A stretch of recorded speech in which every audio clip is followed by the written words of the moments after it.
যে একটা নির্বাচন গেল, আপনার ইসলামী আন্দোলন থেকে একজন এমপি নির্বাচিত হইল।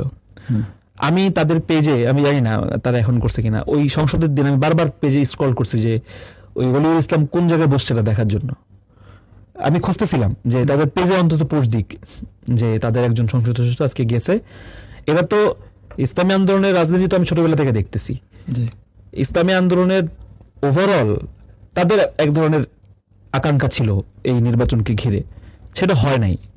তৃণমূলের কর্মীরা হতাশ, অনেক বড় যারা আছে অ্যাক্টিভিস্টরা হতাশ, এরা তো দৃশ্যমান হতাশা। তো মানে অনেক প্রার্থীরাও হতাশ যারা পোস্ট দিচ্ছে, অনেক ধরনের প্রশ্ন তুলছে যে প্রশ্নগুলো আগে দেখি নাই।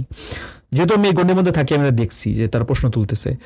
তো ধরেন যে একজন এমপি মানে সংসদে গেছে, এটা যখন প্রচার হবে তখন তো সেই হতাশা থেকে তারা ফিরে আসবে। তারা তো আবার নতুন করে স্বপ্ন দেখবে।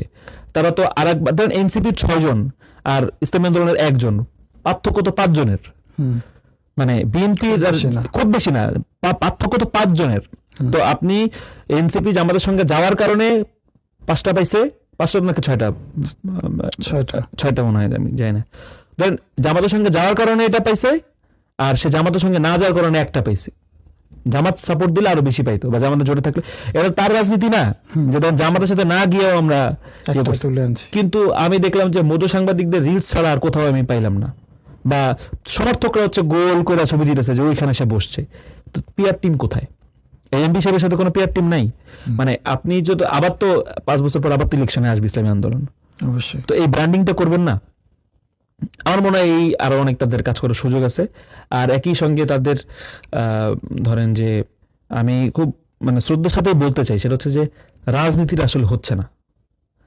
মানে বড়দের প্রতি প্রশ্ন তোলা উচিত না, কিন্তু একই সঙ্গে আমি যেভাবে নাহিদ ইসলামের দিকেও প্রশ্ন তুলতে পারি, একই সঙ্গে ইসলামী আন্দোলনের যে সুপ্রিম লিডার নেতৃত্ব, সে জায়গায় প্রশ্ন তুলতে গেলে আমার একটু ভয় লাগে, আমার বুক টুক শুকায় আসে। এই যতদিন বুক শুকাবে ততদিন তো রাজনীতি হবে না। আমি কিন্তু অকপটে বলতে পারতেছি যে আমাকে ডাকসু নির্বাচন করতে বাধা দিছে। তো কে বাধা দিছে এটা কিন্তু মোটামুটি ক্লিয়ার, আমি নাম না বললেও। অবশ্যই কিন্তু আমি কিন্তু মানে ইসলামী রাজনৈতিক দলের ব্যাপারে এটা বলতে পারি না। তো একই জিনিস কিন্তু যারা, আমি তো ওই রাজনীতি করি না, ওই দলের থাকি না, কিন্তু যারা ওই দলের কর্মী, যারা ওই দলের, এবং এই জিনিসটা কিন্তু খুবই সত্য, এটা স্বীকার করতেই হবে।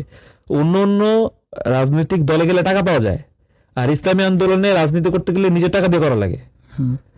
নিজের টাকা দিয়ে গড়া সংগঠন, সে জায়গায় যদি তাদের তৃণমূলের কর্মীদের বা যারা ডেডিকেটেড, এটা যদি মূল্যায়ন করা না হয়, তাহলে তো আসলে ব্যাপারটা একটু কঠিন, রাজনীতি করা কঠিন আর কি। আপনি চ্যারিটি করতে পারেন, আপনি